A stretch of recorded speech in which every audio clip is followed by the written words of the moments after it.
Welcome to the deep dive. We sift through the sources, bring you the insights, the facts you need to be, well, truly informed. Today we're tackling what sounds like a simple question. What was the first opera performed in America? But forget, maybe, the grand Italian image you might have, the real answer.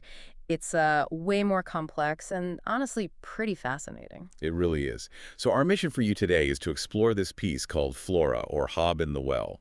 It's a British ballad opera, mostly forgotten now, but it holds this, well, pivotal though also debated place in American history. But We're going to unpack what ballad opera actually was, trace how it got to the colonies, and then try to connect the dots, see how it laid some groundwork, maybe unexpected groundwork, for the whole musical landscape that followed. even touching on things like minstrelsy. Even That touching on controversial forms like minstrelsy, yeah. We've pulled from historical accounts, academic research, even bits from the original play itself to give you that well-informed perspective.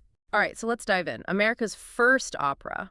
Where did the records actually point? Is there like a clear front runner? Well, the strongest claim, the one with the best paper trail, takes us to Charleston, South Carolina. Charleston. Okay. On February 8th, 1735, this work, Flora, or Hob in a Well, debuted there at the New World Theater. 1735. Yeah, 1735.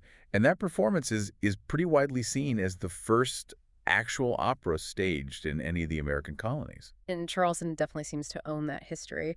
I thought it was interesting that much later, August 29, 2001, the South Carolina General Assembly designated Porgy and Bess as the official state opera. Oh, right. And the timing's kind of neat. Mm. Porgy and Bess debuted in 1935, exactly 200 years after Flora hit the stage in 1735. Well, that's a nice connection. Yeah. And just a fun aside, they named Indian grass the official state grass on the same day. So clearly they pay attention to their historical markers. They do. But, just when you think it's settled, there's a counter-argument, a pretty strong one, from New Orleans. Ah, okay. The plot thickens. Right. They call themselves the birthplace of opera in the United States. Their candidate for first opera is different. Sylvain, by a French composer, André Gretry. Sylvain. And when was that supposedly performed? May 22, 1796. 1796. Whoa, okay, that's a huge difference. 1735 versus 1796. How do we square that? Is it just civic pride or? Well, there's probably some of that. One source I saw jokingly mentioned a fistfight between two opera enthusiasts from South Carolina and Louisiana might be needed. Huh, wouldn't that be something? But seriously, what this really highlights is how people were interpreting opera differently back then. It wasn't just about the dates. It was about these different cultural currents, British influence versus French influence shaping early American arts. Right, so to understand the debate, we really need to get a handle on what Flora actually was. Exactly. That's the key. So let's unpack Flora, or Hob in the Well. It came from Britain, you said, 1729. That's right. Originated in Britain, and it's a ballad opera. Ballad opera. What does that mean exactly? Because it doesn't sound like, Verdi or Puccini. No, not at all. Think of it maybe like an 18th century British ancestor to the modern American musical. It was actually kind of anti-opera. Anti-opera? How so? Well, it was doing pretty much the opposite of traditional Italian opera, deliberately. It was poking fun at it, satirizing it. Okay. So instead of Italian, it was in English. Instead of all singing, it had spoken dialogue, like a play. Mm-hmm. And instead of these grand, newly composed arias, it used popular tunes, short, catchy songs people already knew. Ah, so they'd recognize the music. Precisely. It wasn't just about style. It was about making it accessible, right? Yeah. Taking down those elitist barriers of Italian opera, making theater something the average person could follow, enjoy, maybe even sing along to. It was really a populist kind of entertainment. Which paved the way for American musicals later on, you could argue. You absolutely could. And they were known for slapstick humor and irreverent bawdiness. Definitely not highbrow. Got it. And who wrote it? Is that clear? It's a bit murky, actually. Sources toss around a few names for the text. The libretto, Cully Cibber, John Hipsley, maybe Thomas Doggett. Doggett's also linked to a similar piece, Hob, or The Country Wake. So some overlapping history there. Okay. And the plot itself, you mentioned two stories. Yeah, it sort of weaves together two threads. One is about this young woman, Flora, trying to break free from her mean uncle to marry the guy she loves. The other is about a poor man, Hob, fighting against aristocratic oppression. And the characters sound pretty vivid. Flora's the wronged heiress. Right. Trapped by her guardian, Sir Thomas Testy. Who is apparently actually testy. The sources confirm. Yes, quite testy. Then you got Tom Friendly, the faithful lover. Naturally. And Betty, Flora's maid. She's described as resourceful, starts off hesitant, but then helps Flora out. And Hob, he seems central, given the title. Oh, Hobbs crucial. He's a servant, and his scenes are where a lot of the comedy comes from, and some of the more challenging bits, too. Challenging how? Give us an example. What makes it so slapstick in body? Well, okay, picture this. Flora wants to elope. Midnight, ladder, garden wall, the whole deal. Betty, the maid, helps her out. There's drama, sure, but it's played for laughs. Or Hob, right? He's supposed to deliver a letter for Friendly, but he's scared to go out at night. Why? Because he's spooked about superstitions, worried about a neighbor who hanged himself and the crowner coming the next day. Exactly. It's very grounded, very relatable fears mixed with farce. And then there's this scene. It's really quite something. Sir Thomas Testy catches Friendly's letter, gets furious, physically attacks Hob, and then literally throws him in the great well. Grows him in a well. Seriously. Seriously. Later, Hob's dad, old Hob, has to fish him out. And you can bet Hob wants revenge after that. Yeah. That's the kind of physical comedy, the kind of extreme situations that audiences apparently loved. Wow.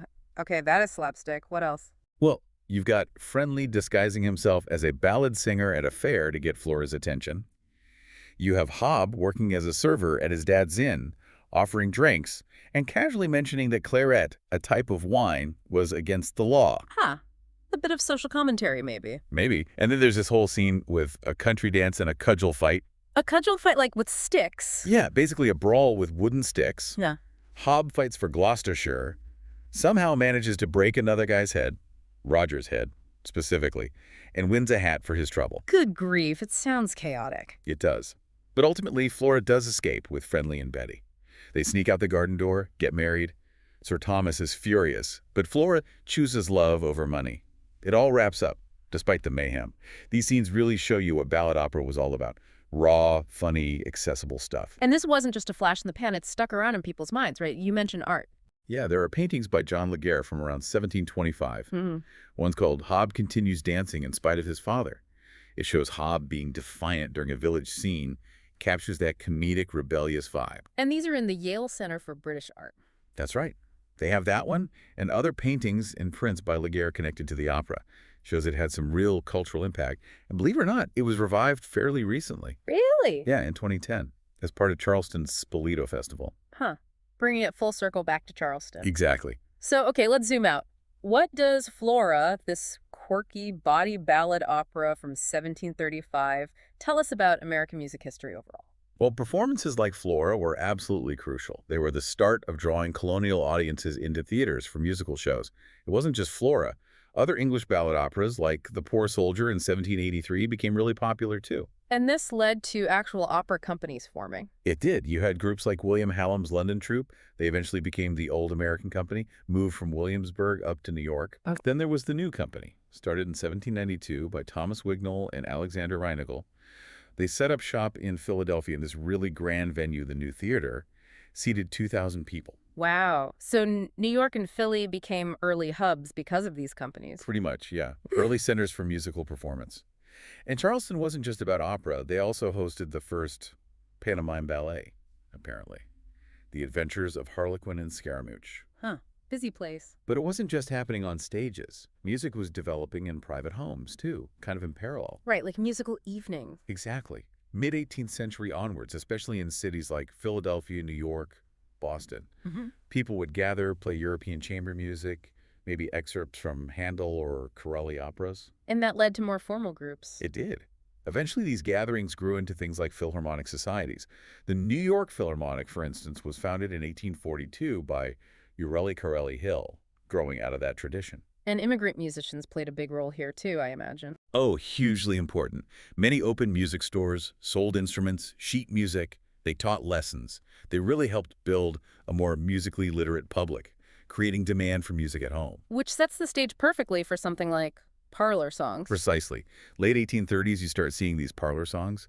Composers like Stephen Foster, George Root, writing specifically for amateurs, for people to play on the piano in their living rooms, sentimental tunes, easy to play. And Foster and Root, their names also connect to that more complex area we mentioned earlier, minstrel shows. They do. It's definitely a complicated connection. Both Foster and Root, famous for those parlor songs, also wrote music for the minstrel stage. Okay, so let's define that. Minstrel shows were? Basically, musical stage entertainment. Dancing, singing, comedy skits.